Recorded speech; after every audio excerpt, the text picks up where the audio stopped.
Fulmine a ciel sereno in casa Lega a Castelfranco, dove l'ex sindaco Stefano Marcon rischia seriamente di perdere il suo seggio in consiglio regionale, decadendo dal ruolo per aver accettato per spese elettorali 5.000 euro dalla cooperativa sociale EOS, subappaltatrice di Contarina e che in passato ha gestito il verde in tutto il territorio comunale. Euro che sono stati dichiarati nell'elenco dei contributi ricevuti e delle spese fatte che ogni candidato alla regione deve presentare.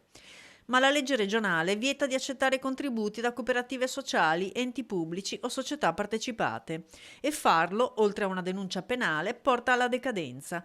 L'ex sindaco Marcon dice che ha fatto tutto in buona fede e di cadere dalle nuvole. Nel carroccio qualcuno lo avrebbe già rimproverato, ma si attendono ulteriori verifiche. Spero che si risolva nel migliore modo possibile e che lui possa fare il lavoro in Consiglio regionale 5 anni.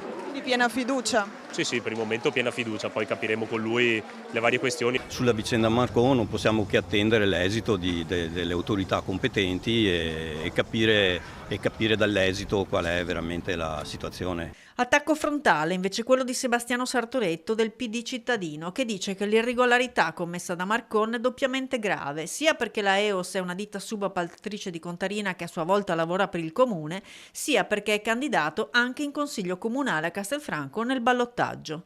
Non si pronuncia la candidata di centrosinistra. Di solito lascio la magistratura, se dovesse essere la magistratura non mi metto a fare giudizi sugli articoli di giornale. Adesso sarà la Corte d'Appello a doversi muovere esaminando i vari fascicoli. Il caso di Marcon e della rodigina Valeria Mantovan, assessore regionale di Fratelli d'Italia, anche lei incappata nello stesso inconveniente, potrebbe addirittura essere trasmesso anche alla Guardia di Finanza.